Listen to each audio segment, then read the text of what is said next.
Good evening, world. We are here to introduce you to a lovely woman who is launching her second career in cooking and giving you another way of eating healthy without losing the taste. Her new company name is Love Mom, and we are introducing you to none other than Kim Brown. Kim, will you please tell the world who you are? Sure, I sure will. Who is Kim Brown? Who am I? I am a mother of 6, a grandmother of 10. I know I don't look it, but yes I am. I am a wife, I'm a daughter, I'm a niece, I'm a cousin, I'm a sister to many. Although I don't have any biological sisters and brothers, I have plenty that I call sister and brother. I am a person who loves life. I love to travel. I love to laugh. I'm very goofy, so you'll learn that about me pretty quickly. I love to laugh. I adore my family, and I adore helping other people to become the best that they can be. No matter what I can do to help, I always want to do something to enhance you and help you through whatever you need me to help you through. Okay, that's wonderful, Kim. So tell us now, we want to get into this cooking here. We want to know what made you fall in love exactly with cooking? When did you actually fall in love with cooking? Okay, well, I actually fell in love with cooking at a very young age. I used to be in the kitchen with my grandmother and my great-grandmother quite often. My great-grandmother first. I am the oldest grandchild, so I was the first grandchild born, and I was the only girl for a long time. There's 10, 11, 12 years between me and the second girl that's the grandchild, and there's like 15 of us. And so I was the only girl for a long time, and I was the grandchild that didn't get to go home.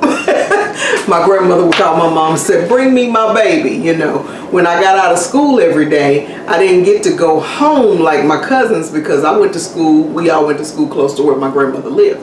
So I didn't get to go home like my cousins. I went to my grandmother's house and I get to stay. When my mama got off work, my grandmother said, "Don't come get her. She got clothes. Don't worry about it." You know. So I fell in love with cooking through them. I used to be in the kitchen with them quite often, especially my great-grandmother. And she would always tell me, you know, she would sit in a chair, you know, back in the old days, your great-grandma and grandma sat in a chair and they tell you what they want you to do.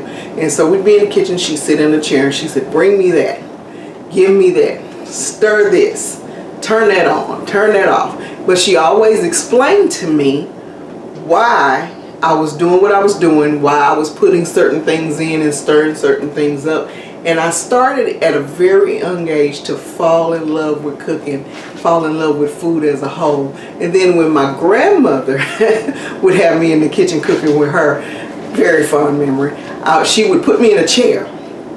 And I would stand in the chair and stand over the pot, and she'd stand right there with me to make sure I didn't burn myself, and have me stirring the pots, and she'd give me a spoon, "Taste this, taste that." And so, you know, they helped me to really fall in love with food. And then later when I got a little older, I picked up tips from my mother, who's also a very good cook. She stopped cooking when I was about 14, 15 years old, but she would teach me some things in the kitchen as well because she wanted me to be very well-rounded and be able to at least cook for myself. Oh, so then now we know that you were inspired through your grandmother and your mother, but tell us exactly, what does it do for you? I mean, is it a hobby or is it a passion, or what exactly does it do for you as a person? Well, I consider myself to be a foodie.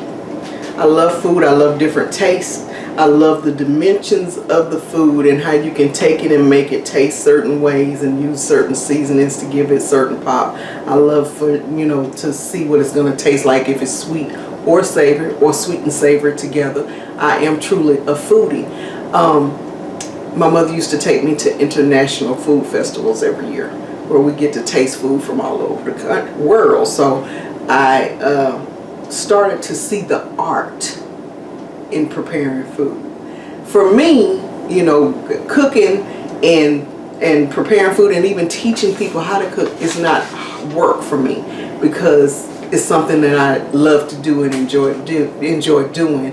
And when I'm in my kitchen, let me just put it like this: when I'm in my kitchen and I'm preparing a meal, I'm in my element. It's like I'm creating a beautiful song. You know how when you sing, you put your melodies together and you get your little runs and your riffs, and and it becomes this really beautiful song that you didn't even realize could come forth. And that's the same way it is with me and cooking. It's like a beautiful song, a beautiful piece of art, and I get the joy from not just cooking the food, but watching the expression on people's faces when they taste it and knowing that they enjoy what I cooked. So it does something to my heart. And I cook from the heart. Everything that I cook with every ounce of love in me. And that's how I used to cook for my family, so that's how I cook now. Okay, so tell us then, we all know in the common African American cultures, particularly those that are of Southern descent, we like really tasty, heavy, greasy food, with a lot of butter, a lot of salt and pepper, fried food, and things like that. Is that how you cook now, or what inspired you to, if there is another way, what inspired you to change your way of cooking? Is that how, first of all, it's a two-part question. Is that what inspired you, or is that what you cook now? And if it's not, what inspired you to change and learn how to cook a better way? Okay. Well, let me explain it this way. I'm from Texas. I'm from Dallas, Texas. And we ate ribs and steaks and, all of the soul food, and my grandmother taught me how to make pig feet and chitlins. And, and macaroni and cheese couldn't just be macaroni and cheese. It had to be the cheesiest, gooeyest, that you could think of. And being from Texas, we like food and we like to eat, and ain't nothing healthy about it most of the time. We actually have a restaurant in Texas called a Heart Attack Grill. In Dallas called a Heart Attack Grill, because there's nothing healthy about anything in that restaurant. But that's how we were brought up to eat. We were brought up eating that good, rich soul food that's just really good. However, I used to cook that way because that's how I cook for my children, because that's what I was raised to do. And what has occurred is, after going to my doctor and finding out that a lot of the things that were going on in my body as I got older was a direct result of the way that I ate. And you start to, when you get older, you start understanding, okay, why does this hurt? Why does this ache? Why am I taking all of these pills for all these different ailments? I don't understand. But a lot of times illnesses in your body is a direct, like I said, it's directly because of the way that you're eating. So after a visit with my doctor and after being under her care for quite some time, and I was inspired by my doctor to really change the way I eat. I'm diabetic. I had high cholesterol. I had high blood pressure. I was overweight and then some. Very overweight. I still got a little ways to go, but I was overweight and then some. And then I suffered from fibromyalgia, and I suffered from arthritis, and I suffered from all of this stuff. And I wasn't even 40 yet. So I started to understand that I need to make some changes. So my doctor and I sat down and had a talk, and she was explaining to me, hey, let's strip some stuff away. Let's stop eating some certain things. Let's start stripping away things from your diet and see how you feel. And that's what we started doing. And I started stripping things from my diet, and I started stripping things from the way that I cooked. And then she made the suggestion for me not to eat out for a while. She said, cook everything yourself, because when you cook it, you know what's in it. But let's not use, a lot of grease. Let's not use a lot of salt. Let's not use heavy butter. Let's not use heavy cream. Let's leave all the bread alone unless it's whole wheat and whole grain. So I started doing that, and then I started to realize that I felt better after I stripped everything away. It's almost like if you take a soup, a big pot of soup, chicken noodle soup, and then you strip away the noodles and you strip away the veggies and you strip away the chicken and all of that. What do you have? You have water, you know. And so then you start to rebuild your chicken soup. So you start to use fresh veggies instead of canned veggies. Instead of putting noodles in it, you choose not to put noodles in it or rice in it. You put fresh chicken in, you cut it up, and instead of the fatty part of the chicken, you use the chicken breast. You know, things like that. And so as I started to do a lot of research about eating and pairing things together, I also started to realize that I could eat the way that I like to eat and still cook the soul food, but make it healthier and never lose the flavor. All right. So let me ask you this question. In this transformation from eating fatty, healthy, tasty, Lord, it's tasty. but fatty, unhealthy food, like good old Southern soul fried chicken with smothered gravy on it, and oh, that sounds so great right now. I wish I could have some.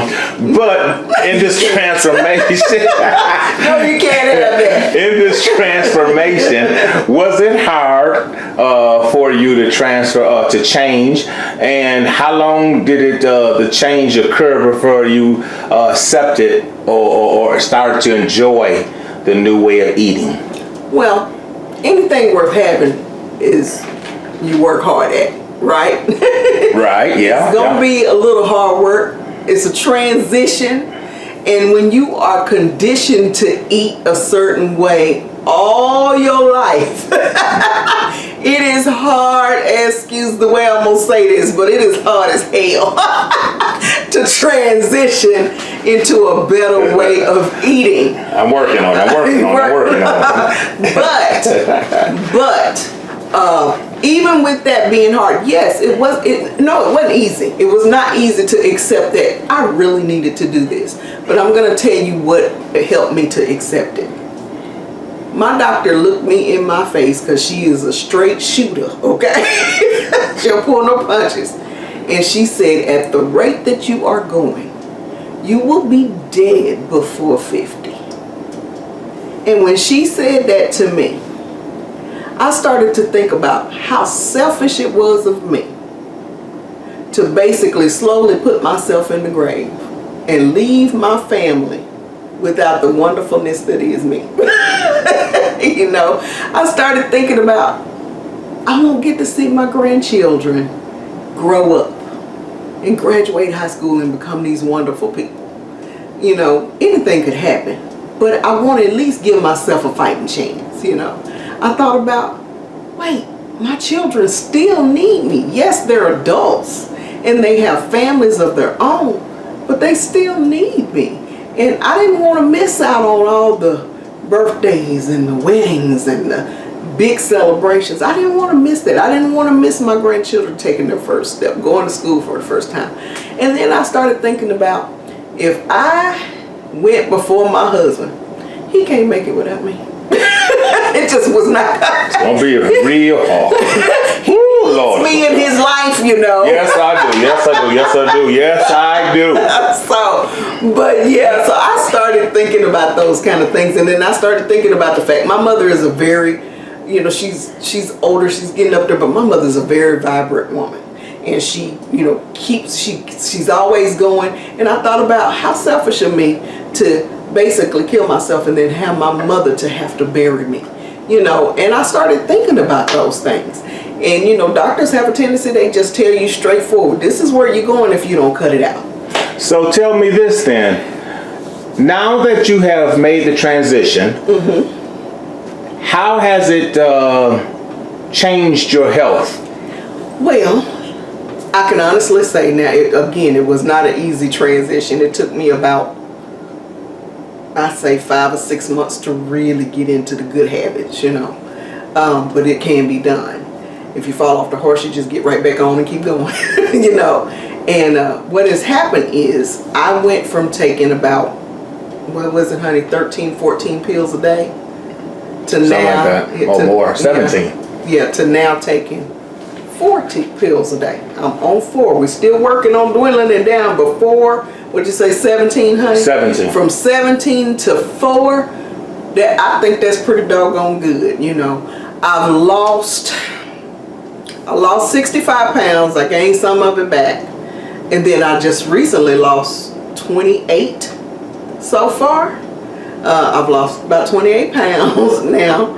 Still got a little ways to go, but I'm on my way. Lost some weight. Came off of all of that medication. More energy, able to go a little further. I was constantly fatigued and sleepy. I don't have that problem anymore. I suffered from a lot of pain in the body. I don't have that as much anymore. Every now and then I might, it'll kick up, but I don't have that anymore. Anybody that knows me knows that I'm very particular about my hair and my skin. So changing my eating habit has even been good for my hair and my skin. My hair was shedding horribly. It stopped doing all the shedding, started back growing. You see, it's really thick again. I have really thick hair. My skin was looking a lot better. I had gotten to a point where my skin was really dull. It's looking a lot better, looking a lot more vibrant. I don't look my age, thank God. So all of that stuff really takes a toll on your body when you're eating bad. But when you make that change, your body starts to turn around. You didn't get in this mess overnight, so it's not going to happen for you to make the turnaround overnight. But it can happen. I'm living proof of it. And then, of course, if you take care of the inside, you look better on the outside. All right, so now let's switch gears a little bit and let's talk about your new venture in your company called Love Mom. Okay. All right. Let's explore what is Love Mom. What is Love Mom? Love Mom is a company that is centered around good eating healthy, eating right, but not losing the flavor. Learning to cook a better way. Learning to cook as a whole. If you don't even know how to cook. Those kind of things. It's founded on good food, good people, good hearts, and cooking from your heart. A lot of people think cooking is really hard. It's not. If you really want to learn how to cook, anybody can learn how to cook. It's not hard. It doesn't take forever. You don't have to spend an arm and a leg to learn it. And I've always wanted to find a way that I can help other people. And this is my way of helping other people because I can teach them not only to cook, but I can teach them a better way to cook some of the dishes that they like so that they can still eat what they like to eat, but never lose all that good flavor. And that's basically who we are. We also specialize in signature seasonings, showing you how to put the herbs and spices together so that you can, use them in your cooking. All right. So now you talked a little bit about your signature seasons and let's touch on that. Well, let's touch on the signature seasons and the things that you did. My understanding, the seasonings come about by stripping away. Is that how you come about your signature seasons? Yes, we do signature seasonings, salad dressings, marinades, and sauces, things like that. And the reason we say signature is because you take away and strip stuff, and then you take the best and the most natural and put it together and make it work. And what happens is, in the seasonings that we help you to learn to make or that we provide for you, you can read the ingredients and you're never going to find anything that you can't pronounce. All right. So now tell me this. For the people that want to reach out to you and find you on the internet, what sites are you on and what are the name of the sites? Okay. Well, you can find us on Facebook. Love Mom is on Facebook. You can also find us on Instagram. That's Love Mom 2930 on Instagram. You will also be able to find us on YouTube, and that is Love Mom on YouTube as well. And then also you can find us on Etsy, and that's Etsy.com. You can find us on Etsy. Just look for Love Mom by Kimberly, and we're on Etsy as well. All right, world. There you have it. But wait. Oh, there's more. There's more. I did want to explain the name of Love Mom. All right. Because Love Mom, the reason we call it Love Mom is because I am a mother through and through. And when I used to cook for my children, now that they're adults, they always tell people, you can't make this like my mama made it. And I say that about some things that my mother makes. Somebody will tell me they could cook something. I say, oh no, I don't eat nobody else's cook. Nobody can make it like my mama. So when you're a mother and you cook from your heart, everything that you do is made with love. When you cook for your family, it's all made with love. And so that's why we chose the name Love Mom, because we're teaching you to cook from the heart like your mama used to do it. All righty then. All right, world. You have had it. You heard it directly from the CEO, the founder of Love Mom, Kimberly Brown. And please look her up. If you have any questions, send them through her emails and respond, and she will definitely respond back to you. Yes, you can actually email us at, we are working on some other things, but you can email us at lovemom2930@gmail.com. There you have it. God bless. Thank you. Happy cooking.